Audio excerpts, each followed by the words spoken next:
You're listening to Teracota Chronicles, where broken pieces find their way back to wholeness. Hey, all right, welcome back. I know you all like it when I just sit down, press record, and talk. So let's see what needs to come through today.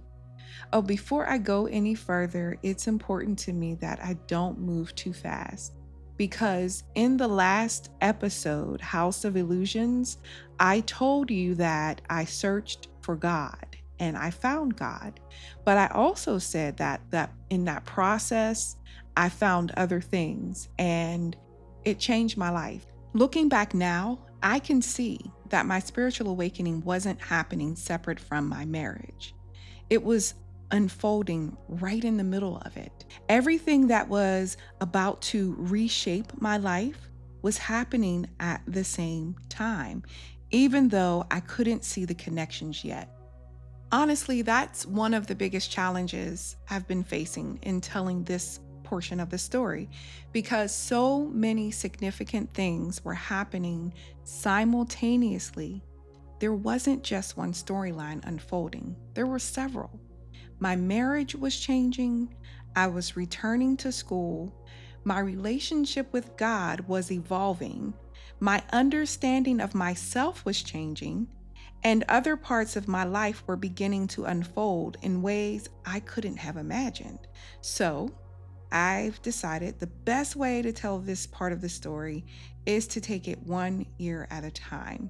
That way we can walk through it together and the way I actually lived it without skipping over the pieces that matter most. So let's go back. It's 2017. I'd remarried after several years on my own. We moved south, and honestly, I liked our life. I liked our home. We were living on one income, barely making it, but we had a plan. We decided I would go back to school so we could build something more balanced for all of us. Then I discovered something. He was sexting an ex who still lived up north. He was sending explicit messages and intimate photos to someone else. My immediate reaction was, we're done. That's it. I thought, we've only been married 8 months. We can get an annulment. If this is who you are and what you really want, then go be with her. I was ready to walk away. Somehow, though, his mother stepped in and she talked me back from that edge, and she encouraged both of us to bring God back into the center of our marriage by returning to church. Her words mattered because I respected this woman. And she's been married to her husband for years. You know, she's from that generation. Now, if you remember my story in previous episodes, my first marriage had already been rooted in that belief system. So going back into church wasn't something I was looking for. I didn't have anything against God. No, that wasn't it. And I didn't have anything against church. I just knew that I had an unhealthy experience before, and I'd come to appreciate thinking for myself and having a personal relationship with God outside of a religious system. But then my youngest son asked if we could go to church.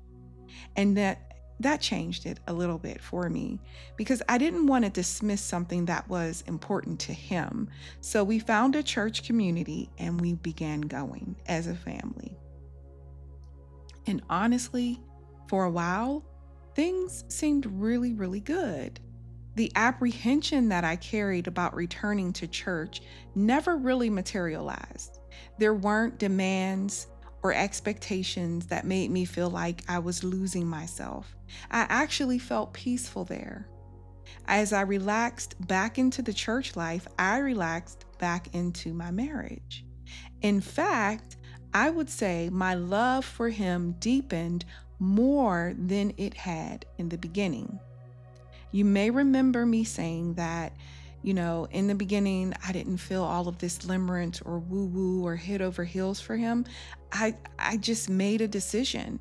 He liked me. He was choosing me. He wanted to be with me, so I chose him back. I believed we could build a life together. And it reminds me a little bit of arranged marriages where love sometimes grows after the commitment. That was us. That was me.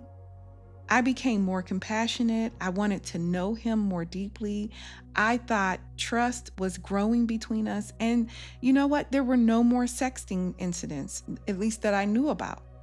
And somewhere during that season, I prayed one of the simplest prayers I've ever prayed, and basically went like this: God, if there is something I can't see, if there is something I need to know, let me know it when I'm supposed to know it. Make a way out of no way. That was my prayer. And I let it go. I stopped looking over his shoulder. I stopped wondering. I stopped living in suspicion. I put my head down and I focused on school. I focused on our home and building a life. And we lived. By the end of 2018, though, moving into 2019, something had changed. Our intimacy had almost disappeared. Now, to be fair, it had never been exactly what I thought it would be in the beginning. But by then, you know, we were barely coming together at all. So we weren't growing. And by 2019, I was living in a sexless marriage. I remained celibate ever since, to this day. At first, the celibacy existed inside my marriage, and that was hard. But after the divorce, it became a choice. But back then, I tried. Believe me, I tried. I initiated, I planned romantic events. I looked for ways for us to reconnect, but nothing happened. I pushed for counseling and we went. And that really kind of just eased me into laboring with this a lot longer. I don't feel like it helped. We wouldn't be divorced if it had helped, right? But, he would tell me basically, I'm not feeling well physically. I don't like when I feel like this. And he led me to believe that he was struggling with erectile dysfunction, low testosterone, or some type of experience that men go through when they get older. Because my love for him had grown, I believed him. I wasn't angry. I wanted to help him. I wanted him to feel better. I wanted us to figure this out together. And because I believed in fidelity and monogamy, leaving someone over what I believe was a medical issue didn't feel right to me. We had already survived other challenges, and we were building a home together. We were friends. I loved him. Why would I walk away simply because the man I loved was struggling? At the time, I thought I was simply standing beside my husband through something difficult. Looking back now, I see that something else was happening. There were things I couldn't see yet.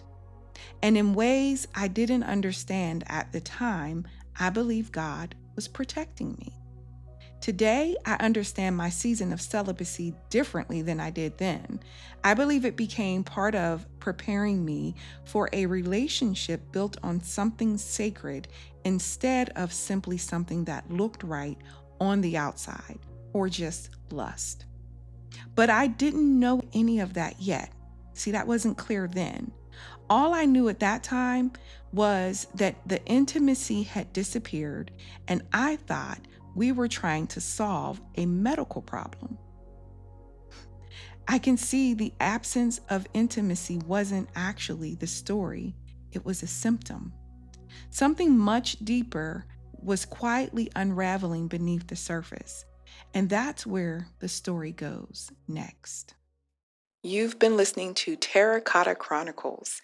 And if something in my story resonated with you, if it mirrored your life, your questions, or your own awakening, I hope it reminds you you are not alone. I'm not here to perform or present a polished version of myself. What I'm offering is honesty.